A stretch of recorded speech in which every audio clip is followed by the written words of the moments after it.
Baik, ketemu lagi dengan saya di kuliah kita pengantar ekonomi makro kuliah kedua, masalah perekonomian secara makro. Sebelum dimulai videonya, ada baiknya untuk diklik tombol subscribe-nya agar mendapatkan notifikasi dari kuliah-kuliah kita selanjutnya. Ruang lingkup teori ekonomi makro. Lingkup makroekonomi meliputi pendapatan nasional, kesempatan kerja dan pengangguran, tingkat harga umum dan pengendalian inflasi, perilaku konsumsi masyarakat, investasi dan anggaran, ekspor impor dan neraca pembayaran internasional, serta kebijakan-kebijakan ekonomi, baik itu fiskal maupun moneter, serta perdagangan atau pembayaran. Aspek dalam kegiatan ekonomi makro adalah sebagai berikut. Yang pertama, masalah-masalah utama makroekonomi. Yang kedua, berbagai jenis data utama yang digunakan untuk mengamati serta menilai prestasi kegiatan suatu perekonomian dan kebijakan pemerintah untuk mengatasi berbagai masalah yang dihadapi. Mazhab dalam teori makroekonomi. Yang pertama, mazhab klasik zaman Adam Smith 1776 dan zaman Keynes 1936. Mazhab ini tidak banyak membuat analisis mengenai masalah pengangguran, inflasi, ketidakstabilan ekonomi dan pertumbuhan ekonomi. Paham mazhab klasik adalah sebagai berikut. Yang pertama, sistem pasar bebas akan mewujudkan tingkat kegiatan ekonomi yang efisien dalam jangka panjang. Kemunduran dalam kegiatan ekonomi hingga menyebabkan pengangguran adalah hal yang wajar dan akan berlaku sementara saja. Yang terakhir, sistem pasar bebas akan membuat penyesuaian dengan sendirinya dan perekonomian yang teguh akan berlangsung kembali. Perkembangan teori ekonomi makro. Terjadinya The Great Depression di tahun 1929-1923, dampaknya adalah banyaknya pengangguran. Banyaknya pendapatan nasional mengalami kemerosotan, dan hal ini memunculkan bahwa mekanisme pasar tidak dapat secara otomatis menimbulkan perekonomian yang kuat. Pandangan teori Keynes. John Maynard Keynes 1936 muncul dengan pemikiran yang terdapat di bukunya, yaitu The General Theory of Employment, Interest and Money. Berisi kritikal terhadap pandangan klasik. Pengeluaran agregat adalah faktor utama yang menentukan tingkat kegiatan ekonomi yang dicapai suatu negara.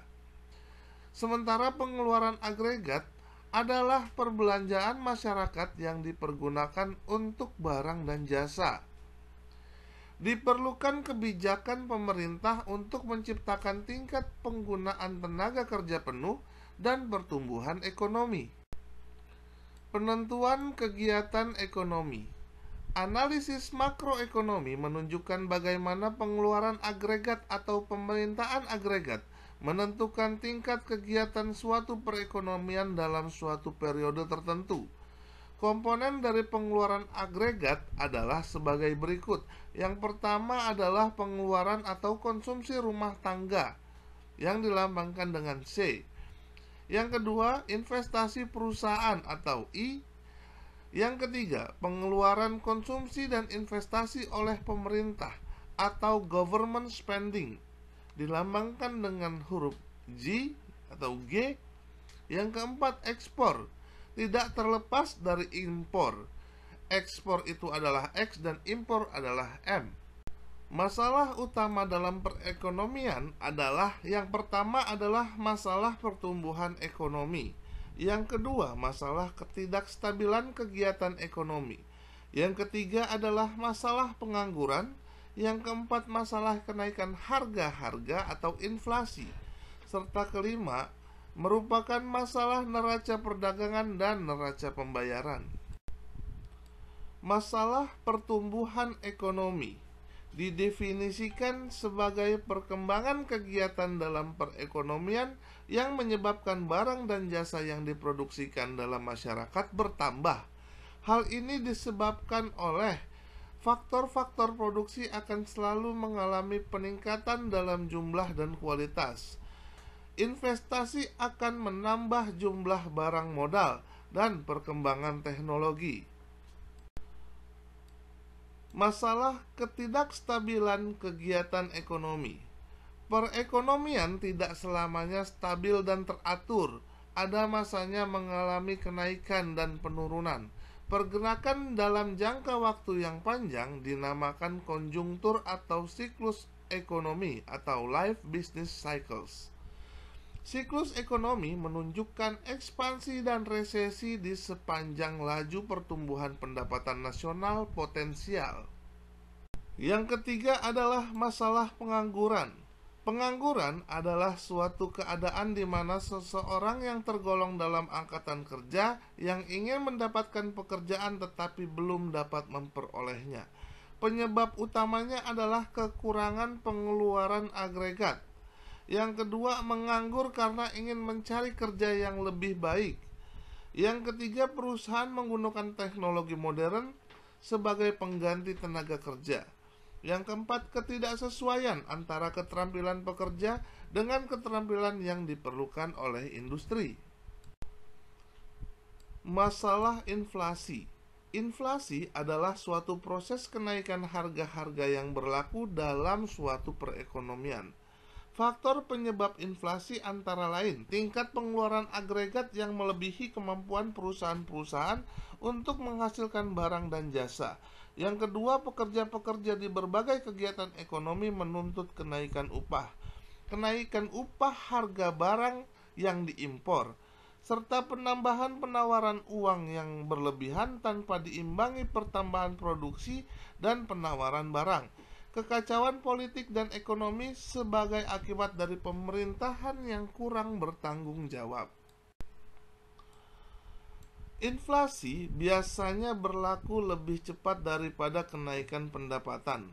Hal ini menyebabkan pendapatan mengalami kemerosotan dan akhirnya tingkat kemakmuran segolongan besar masyarakat mengalami penurunan. Yang kedua, akibat inflasi adalah investasi yang berkurang, serta ekspor berkurang dan impor bertambah. Yang kelima, masalah neraca pembayaran. Perekonomian terbuka merupakan suatu perekonomian yang mempunyai hubungan ekonomi dengan negara-negara lain dengan kegiatan utamanya adalah ekspor impor. Selain itu, aliran modal untuk investasi juga berlaku di antara berbagai negara. Neraca pembayaran adalah suatu ikhtisar yang disusun secara sistematik dengan teknik akuntansi yang menunjukkan aliran pembayaran dari luar negeri ke dalam negeri dan ke luar negeri. Komponen-komponennya adalah sebagai berikut: penerimaan ekspor, pembayaran impor, penerimaan modal asing, dan pembayaran penanaman modal ke luar negeri. Neraca perdagangan menunjukkan keseimbangan antara ekspor dan impor.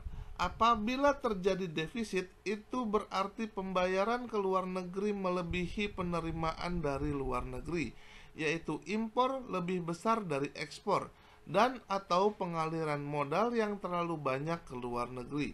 Dampaknya adalah konsumen banyak menggunakan produk impor, ekonomi menurun, harga valuta asing naik, serta harga impor mahal.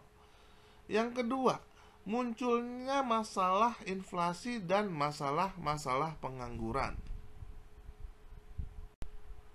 Alat pengamat prestasi kegiatan ekonomi.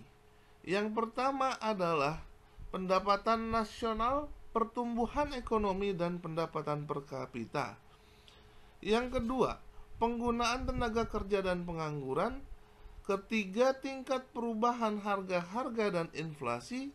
Selanjutnya, kedudukan neraca perdagangan dan neraca pembayaran, serta kestabilan nilai mata uang domestik. Pendapatan nasional menggambarkan tingkat produksi negara yang dicapai dalam satu tahun tertentu dan perubahannya dari tahun ke tahun. Yang kedua, peranan pendapatan nasional menggambarkan tingkat kegiatan ekonomi yang ingin dicapai. Yang kedua, perubahan dan pertumbuhan dari tahun ke tahun, menilai prestasi pertumbuhan ekonomi, serta menentukan tingkat kemakmuran masyarakat. Tenaga kerja dan pengangguran. Pengangguran dapat diartikan sebagai perbedaan antara angkatan kerja dan penggunaan tenaga kerja yang sebenarnya. Angkatan kerja yaitu jumlah tenaga kerja yang terdapat dalam suatu perekonomian pada suatu waktu tertentu. Hal-hal yang penting dan perlu diketahui dalam angkatan kerja adalah sebagai berikut. Yang pertama, jumlah penduduk yang berusia antara 15 sampai 64 tahun. Yang kedua adalah jumlah penduduk yang berusia antara 15 sampai 64 tahun yang tidak ingin bekerja. Klasifikasinya adalah yang pertama merupakan penduduk usia kerja dan yang kedua merupakan bentuk atau bukan angkatan kerja. Angkatan kerja yaitu jumlah penduduk yang pertama atau ke-1 dikurangi jumlah penduduk yang kedua atau yang bukan angkatan kerja. Tingkat partisipasi angkatan kerja yaitu perbandingan di antara angkatan kerja dengan penduduk usia kerja dalam persen. Suatu negara dianggap sudah mencapai tingkat penggunaan tenaga kerja penuh apabila tingkat penganggurannya kurang dari 4%. Selanjutnya adalah indeks harga dan tingkat inflasi. Indeks harga yaitu indeks yang menggambarkan tingkat perubahan harga-harga yang berlaku dalam suatu negara. Untuk mengukur tingkat inflasi, indeks yang digunakan yaitu indeks harga konsumen atau Customer Price Index atau CPI. CPI yaitu indeks harga dari barang-barang yang selalu digunakan para konsumen. Kedudukan neraca perdagangan dan neraca pembayaran. Neraca pembayaran merupakan data yang memberi gambaran tentang lalu lintas perdagangan dan dana dari suatu negara ke negara lain dalam satu tahun tertentu. Komponen neraca pembayaran yaitu yang pertama neraca perdagangan, yang kedua neraca secara keseluruhan. Kestabilan kurs valuta asing. Kurs ini menunjukkan banyaknya uang dalam negeri yang diperlukan untuk membeli satu unit valuta asing tertentu. Neraca keseluruhan yang defisit cenderung untuk menaikkan nilai valuta asing. Begitupun sebaliknya, neraca keseluruhan yang surplus dan cadangan valuta asing terus bertambah. Nilai valuta asing cenderung murah. Tujuan kebijakan ekonomi. Yang pertama adalah menstabilkan kegiatan ekonomi. Yang kedua adalah mencapai tingkat penggunaan tenaga kerja atau kesempatan kerja penuh tanpa inflasi. Yang ketiga, menghindari masalah inflasi. Yang keempat, menciptakan pertumbuhan ekonomi yang teguh atau yang kuat. Yang kelima, mewujudkan kekukuhan neraca pembayaran dan kurs valuta asing. Bentuk-bentuk kebijakan makroekonomi yaitu yang pertama ada kebijakan fiskal, yang kedua ada kebijakan moneter, dan yang terakhir kebijakan segi penawaran. Quotes for today. The measures of intelligence is the ability to change. By Albert Einstein. Ukuran kecerdasan adalah kemampuan untuk berubah. Sampai di sini dulu kuliah kita hari ini. Semoga bermanfaat buat kita semua. Keep safe and stay at home. Maju terus pendidikan Indonesia dan salam sukses selalu. Terima kasih untuk semua yang sudah menonton. Please like, share, and comment. Dan diklik tombol subscribe-nya agar mendapatkan notifikasi dari kuliah-kuliah kita selanjutnya.